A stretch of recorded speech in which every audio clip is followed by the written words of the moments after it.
Okay. Let's see. So I'll just remove. Hello. I am just fixing something wasn't working correctly. Okay, so sales strategies. Today is a great topic. If you are trying to get sales in your business, whether you're just getting started or if your business is really busy, but maybe it's not as profitable as you want it to be, or you're just looking to grow in some way, then sales is the key, right? You really don't have a business without sales. Hi, Ricky, welcome. So, a business like sales, I think when people get started a lot of times, and you can tell me if this is true for you, like people think of sales as like this separate part of the business, like sales, marketing, separate finance, right? But when you have a small business, sales is a lot of the business, right? Yes, we have to do everything as small business owners, and so that can be a lot, but I think that it actually simplifies it when you understand that as a small business owner, sales is, you want to make sales integral to everything about your business, because without that, number one, we don't actually have a business. And number two, when you just make it part of how you're being, if you're the business owner, then it's going to make everything a lot easier. A lot of times it can feel like there's all these strategies out there, advertising and different things we talked about in the training, the 7-day Start Your Business Challenge. This training is a follow-up to the sales day. I think it was day 5, was about the simple steps to get started in sales. And all you need is what we covered on day 5, the sales. And if anyone is new, or if you haven't watched that and you did the challenge, you can head over to my website, amandarussell.mba, and you can click log in at the top, and you can use the username and password you got to go through all those trainings and access the additional resources. And if you're new and you're starting a business or wanting to get the structure of your business set up right, all the financial stuff, including like sales and the internet and getting a strategy, all of that's covered in that 7-day challenge. So definitely check it out. So in the sales day, in that challenge, what we went over was really defining what you sell in terms of how it solves a problem for your customers or clients. It doesn't matter if you do products or services or a combination. Doesn't matter what you're selling, which I'd love to hear what anyone is selling and kind of where they're at with sales. If you want to comment in, if you have any questions, about sales, how it's going with sales. Do you feel like sales is challenging? I really see people either are really struggling around sales, or it's just really easy because it's been integrated into everything they do as a small business owner, and they don't even consider it sales. And so what I'm going to talk about today, on top of what was covered in day 5, day 5 was kind of the prelim, defining what you do in relation to how it solves people's problem, right? Because that's going to be way more attractive to someone, understanding how something solves their problem and not the details of what it is.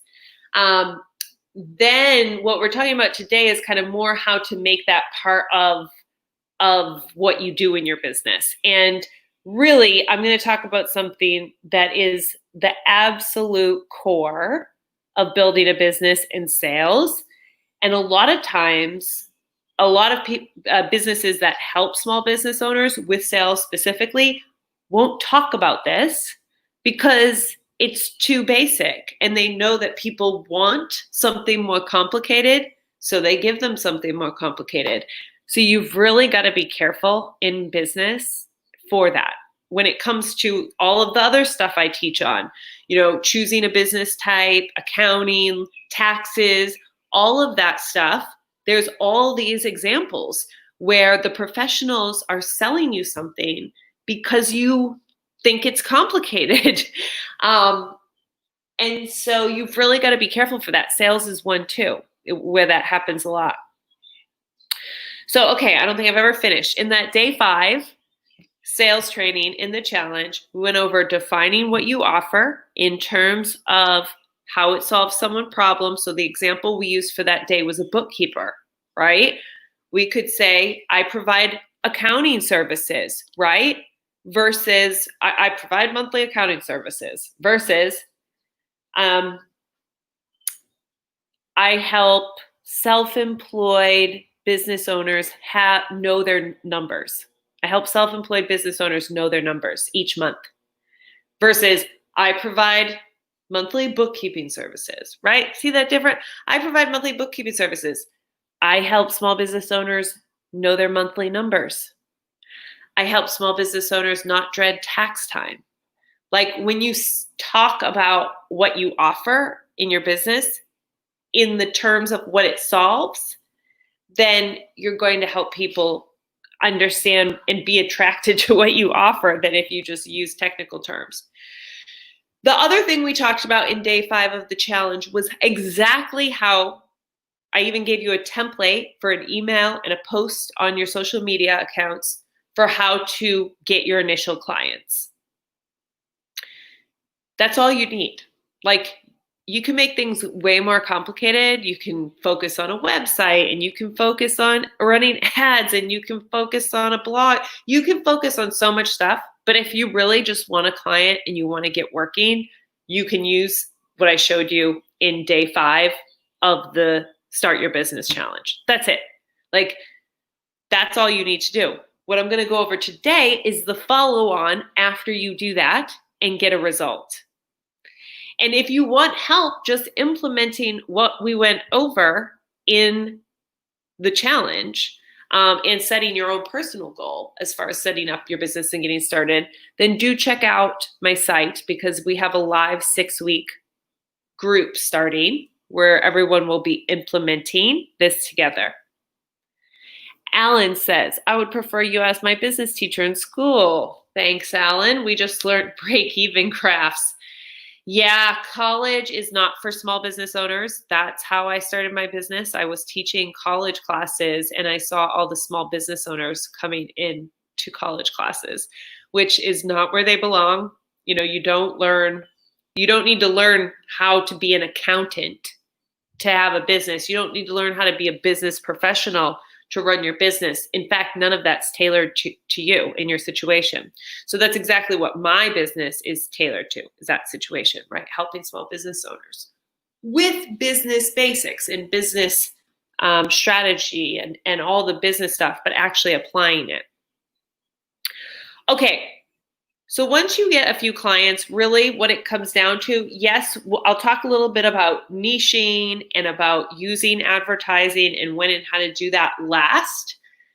But first, we need to talk about referrals, because the truth is, and even corporate companies use this, and I'll tell you how you can know that is true in a moment,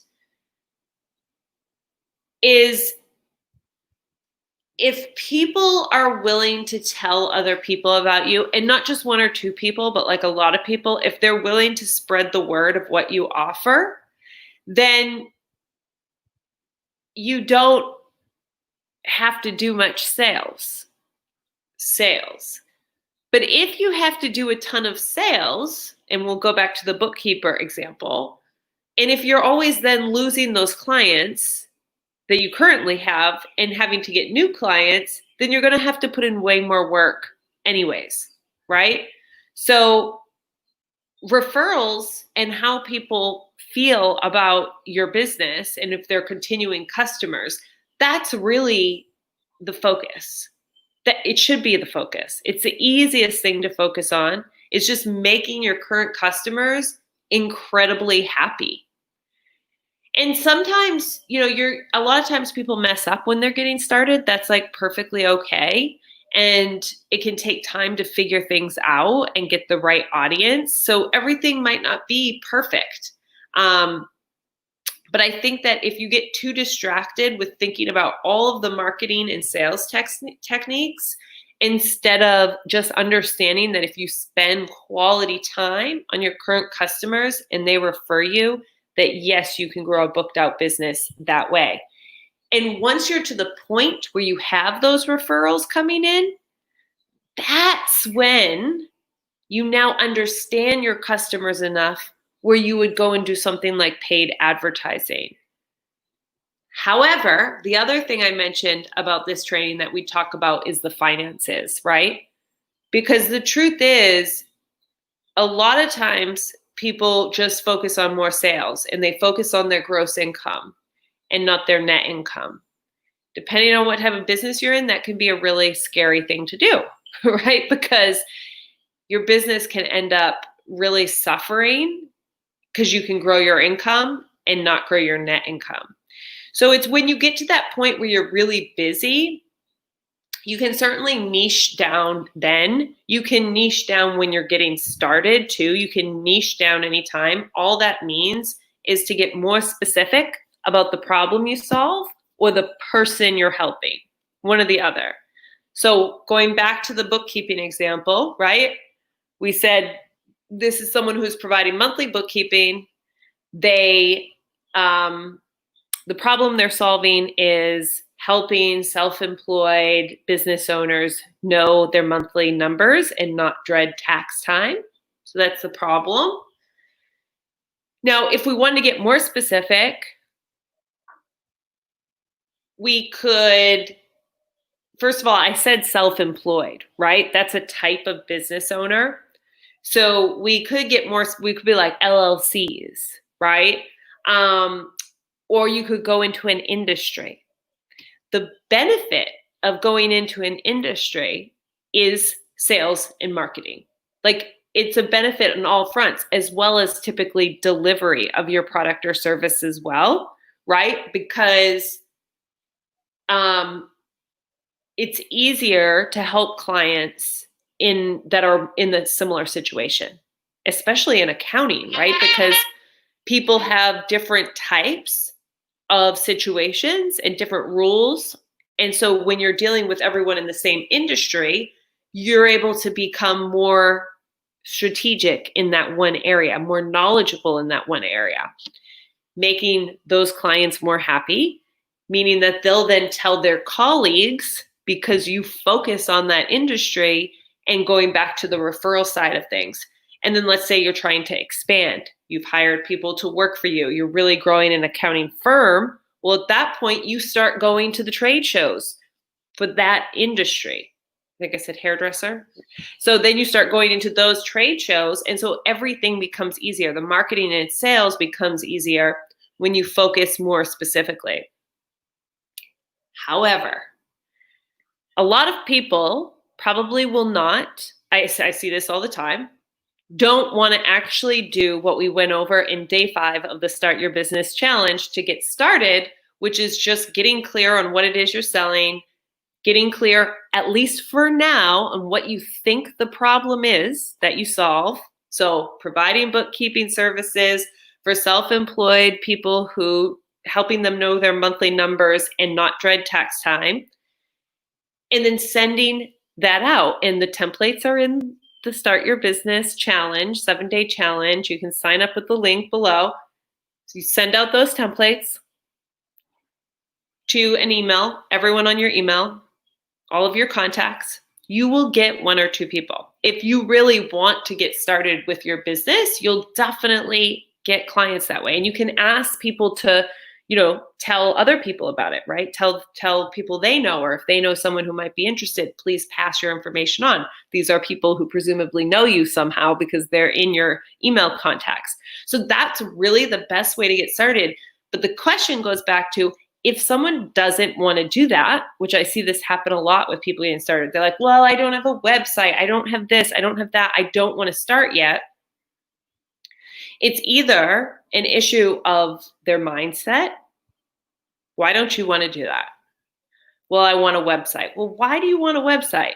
Because your customers are having their problem, right, of not knowing what their monthly numbers are, dreading tax time, and they want a solution, and you're worried about a website. Like, what does that have to do? And yet you say you want to start a business. So you can see like this disconnect. So it really becomes a personal inquiry. Like, why will I not take the basic steps to start a business? And you might get distracted by all sorts of things that people are yelling on the internet about how to make money doing different ways, right? It can be really easy to like get distracted by those things if we think we're going after money. So one exercise that can be really powerful is to first sit down and look at, if you think you're going after money right now, why are you going after the money? Now, it might be obvious stuff, yes, but if you haven't really looked at it, I would really write out the answers to those questions and really get clear about what amount of money you need a month and what amount of money you need to fulfill whatever reasons you're going after more money. Getting really clear on that internal side can be really helpful if you're feeling stuck in moving the business forward. So the other thing I want to talk about is the finances. And so when you're thinking about sales in your business, it's good to set some sort of goal, right? Like, how many sales are you looking for when? And if you're already in business, do you know exactly how many sales you have when? How many sales a day? How many sales a week or per month? And are you looking at your total income from there? Are you charging consistent prices? And then looking towards the future, like, what is that vision for your business? And what does it mean financially? Because a lot of times people have a disconnect between what they want to create in a business and then what their financial goal actually is. So getting really clear on what your financial goal is imperative, because there are a lot of ways to make money. And starting a business is not an easy way to make money. You shouldn't start a business to make money, generally. That would not be the recommendation. You want to start a business because you really want to do some sort of work that you're going to do in it, or you want to facilitate other people doing that work. You want to have a bigger picture. Sometimes it could be to make money. You see some opportunity, but again, it's just getting really clear about all the components. So as far as when we think about just a few other things here, and if anyone has any questions, I'd love to hear from you, or if you want to share your situation in regards to sales. And I'll take any other questions last if people want to ask totally unrelated questions about LLCs and all of that. So going back to people not really wanting to get started with those kind of basic steps of like putting an offer out there to people you know and asking them to refer you and asking for who needs that type of support, I think it's because sometimes it can be because people are making sales something where they have to convince the other party to work with them or to buy their product, instead of looking at sales as just being a conversation. Just a conversation. It's just a conversation about how your business solves a problem. Like, that's it. Conversation. People want to solve a problem, and you're solving a problem, and so you want to be having conversations with those people. So keeping it really simple in that regard. And really focusing on the problem and not the solution, right? Monthly bookkeeping services, that's an offer, but that's not what you want to go around necessarily talking to people about. You might include it, but you want to focus on the problem that you're solving, which would be dreading tax time and not knowing my monthly numbers, right? That's the sentence that you want to have a conversation about with people. And generally, you don't want to lecture your potential clients and customers. You want to ask them questions, which actually takes all the pressure off, right? You want to be curious, conversational, and you're getting information from them. So you want to be open to what they have to say, and you want to listen and get more information about their problem so that you, number one, know that you're solving it when you're delivering that product or service, and two, be tweaking your product or service to more fulfill and on their problem, fulfill on your promise to solve their problem. So yeah, I have another example, which just to get you thinking, right, is to really think about opportunity. Opportunity is in doing something different, right? That's where the big money is always made, is in doing something different. So with like right now, I'm always so surprised that more product companies aren't capitalizing on no trash, on having no environmental impact. If they can't go that far, then at least going to no packaging and not creating all this trash, because there's a huge subset of our population, me being one of them, that will go far out of my way to be a repeat customer with a company who is not sending me shit to throw away with their product. I will go so far out of my way. And because there's no packaging involved, you can use some sort of other reusable packaging that continues the relationship with the person. Because if someone buys something, they want to buy it again, right? I mean, that's just the way it is. It's going to be a repeat purchase, right? It's like inevitable. It's mandatory. They have to do a repeat purchase. So why more companies haven't capitalized on this? Well, they're just not thinking it through, right? Because lifetime value of a customer is critical for product services. Why go out and acquire new customers? If your product is any good, you should maintain your old, the same customers. They should be continuing to buy. You can capitalize on the fact that people absolutely hate throwing away all this trash when you send stuff to them. But see how that's like a little outside the box? It doesn't have to do with their direct product. So thinking about other ways that you can really captivate certain audiences, that being an environmentally focused audience, but you can apply this in any way, right? Like going based on another attribute of your clients that really just wows them. You could, like, if you're religious, for example, yeah, are you going to scare away some people? Yeah, you're totally going to, but you're going to give your product or service that extra wow factor that is going to make the people who are your customers or clients tell other people, because they're like, wow, this is so cool. Like they put a Bible verse that has to do with whatever in all the nail polish, like adding in something that's unrelated but that people can really connect to is going to give a bigger wow factor to that subset of an audience. So thinking that through and how you can do something really different is another great way to build referrals and to have a really thriving business based on your customers and clients just having a good experience.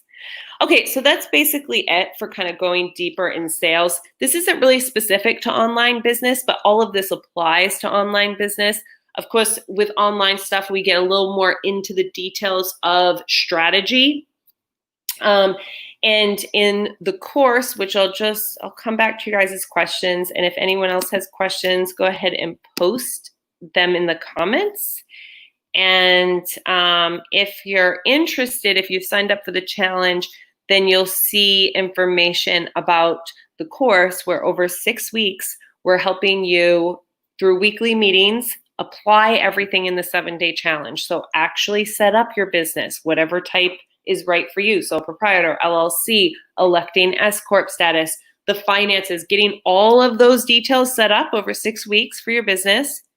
While also, because that's not a business in and of itself, we're going to also achieve a goal that moves the business forward. So if you've had no sales, maybe your goal is to get 2 clients by the end of the 6 weeks.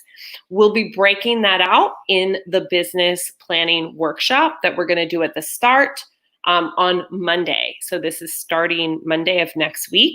So if you're ready to get your business going or even upgrade where you're at. So if you're really busy and you have a ton of clients, let's say you do some sort of local based trade business, then you may be ready to scale. And so you could use this program that way as well. I find oftentimes people are looking into the S Corp and how exactly do I get things set up right? I started working for myself, but I never really got things set up right. So that's what we'll be doing over these 6 weeks. So let's see here. Questions. We just learned break-even graphs. Yes, Ellen, I think I answered that already. College is much, it's really not for small business owners. Ricky, right now I have a client who I am doing bookkeeping and accounting for. This person has a business but doesn't know too much or nothing at all about bookkeeping or accounting. Well, yeah, that's why they hired you, right? Should I encourage my client on how to operate his business?